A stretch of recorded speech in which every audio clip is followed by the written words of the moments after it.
And if this does not paint a picture of the Tobago Heritage Festival, I'm sure that this interview will, because all are we, all are who are we be, is the theme for this year's Tobago Heritage Festival, which of course spans 10 days from July 21st to August 1st. And so this morning we're joined by the Cultural Officer 2 at the THA, the Division of Tourism, Culture, Antiquities and Transportation, Mr. Jesse Taylor, to talk more about it. Mr. Taylor, good morning. Thank you so much for joining us on Now. Pleasant, good morning, and thank you for having me. And all of Now, Tobago and Trinidad, good morning. Now, Mr. Taylor, all are we, all are who are we be is definitely a tongue twister, but I know that there's some significance behind that Yes, theme. Can you share with us it's some of the part of our significance local of that? language. Yes. Sorry? Yeah, so the 2023 edition of the Tobago Heritage Festival is called Homage. It is designed to pay reverence, tribute to our tradition, our all that we have acquired, our evolutionary process, the journey we've come, a long walk from freedom, to emancipation. We are happy to celebrate the 36th edition in Tobago as part of the Chronicles of Events. The sub team is All Are We and Who All Are We Be, because Right. we believe in celebrating all of our existence because we are inextricably linked to our cultural beliefs, our patterns. We are a product of slavery, but we are proud and emancipated, and that will show itself over the next few weeks, right up until the 1st of August. Yeah. Now, Mr. Taylor, I understand as well that there are some changes. For example, the opening night gala features the Miss Personality as opposed to that stage production that you usually have. Was there a reason for this change?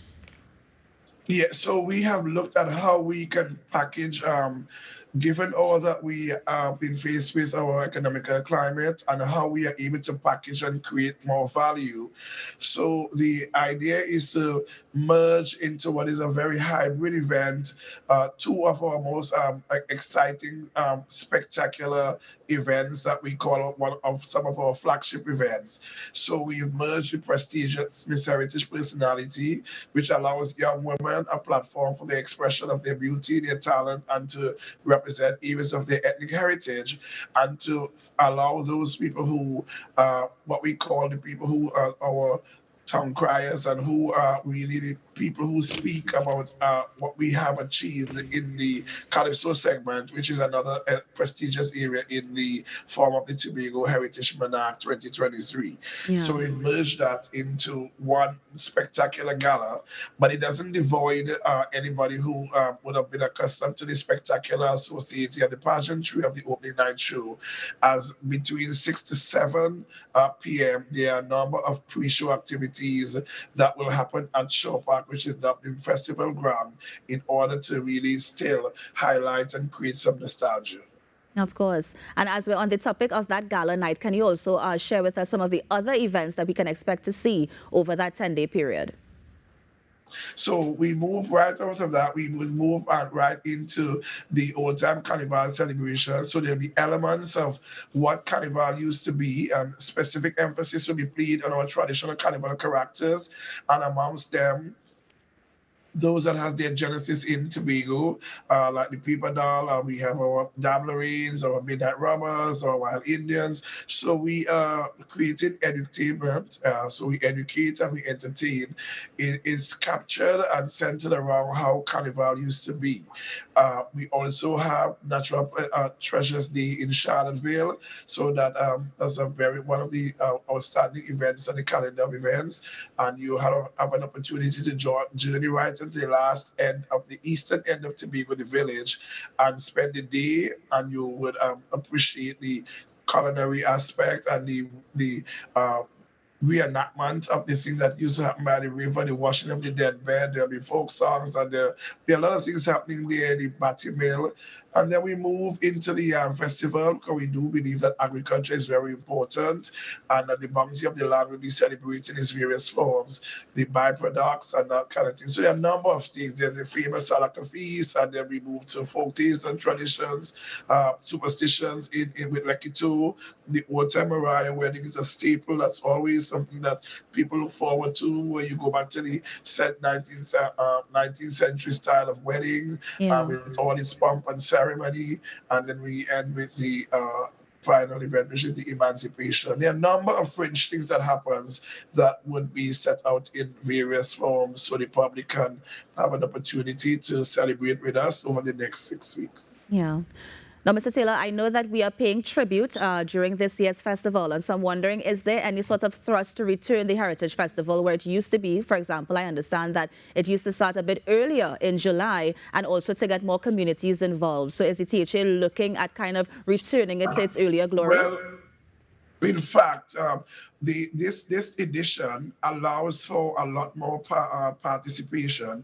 I would have mentioned before that we are doing a number of fringe events, and by fringe elements as events, we have embraced a broader cross section. So we have added, as of last year, we saw the return of the Junior Heritage Festival Caravan, and this edition started yesterday when we visited two primary schools in the East, and it spread out through a 2 week period. And then we move into what is called the Our Heritage on the Road. So heritage, in fact, has started by definition. It has been started, and we will continue doing a lot of those things that are pre-heritage that rolls us right into the heritage. But we still also have, as you would see on the calendar, we still also have the CPAN and the Rum Shop outline, which is going to happen in Scarborough. And we also have other things that we would do in various community spaces. Ready, set, go. We have Show Me Emotion, Come and Talk Your Talk at the library, so that there is the heritage happening. Of course, Tobago is so blessed with its cultural bounty that we cannot at all do everything that we plan to do in 2 weeks. So at any given time, you can see Tobago's cultural and legacy being showcased. Yeah. And let's talk finances, Mr. Taylor, in terms of the budget, the overall budget for this festival. I mean, do you have an initial figure that you can share with us? We are at present working on the budget.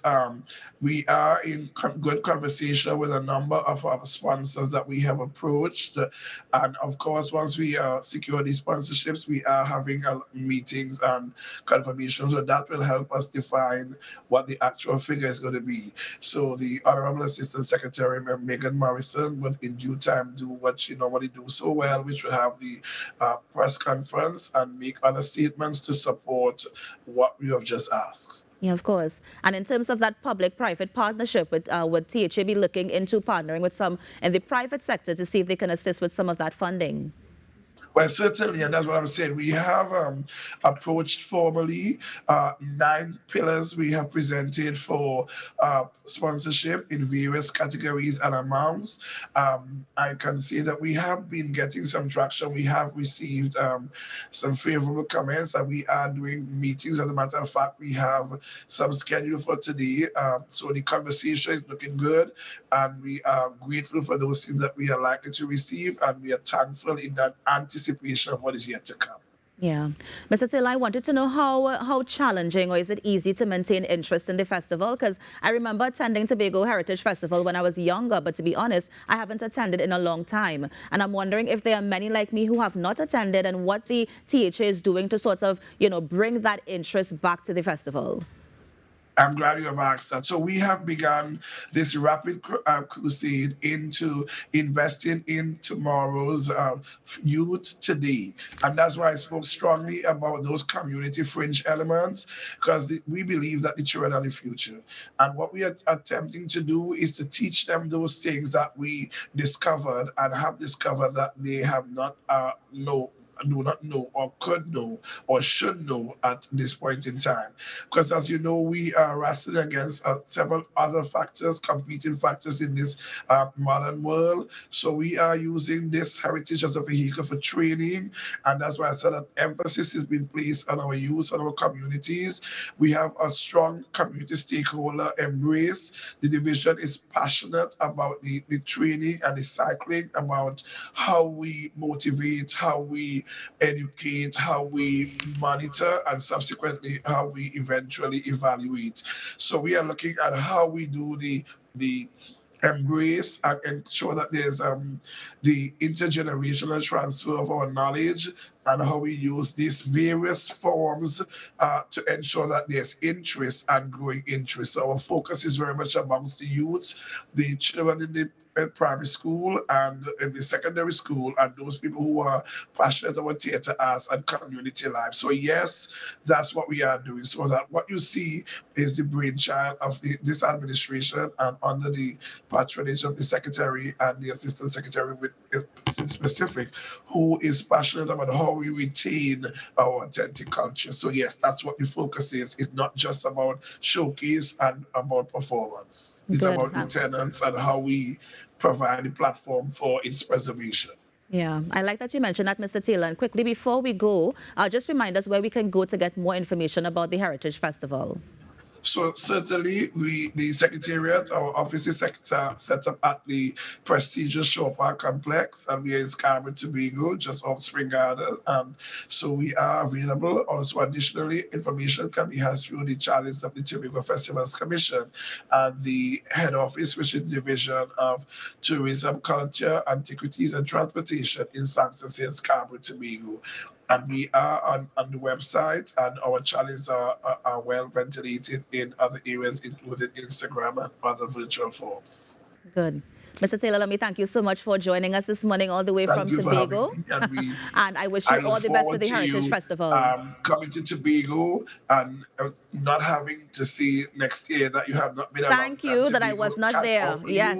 Some beach, some natural resources, some good fun, good food, and good people, steel pan, drum, and a people that is essentially who we are and linked to what those things that we believe in strongly. Of course. Have a good one, Mr. Taylor. All the best. Yes, thank you very much. And do continue to enjoy your day. And thank you again for having me. It was my pleasure. Of course. And that was Mr. Jesse Taylor, Cultural Officer 2 at the THA, just telling us about the upcoming Tobago Heritage Festival. Remember, it's taking place from July 21st to August 1st. You're on the Now Morning Show. We're going to take a break and be right back. Stay with us.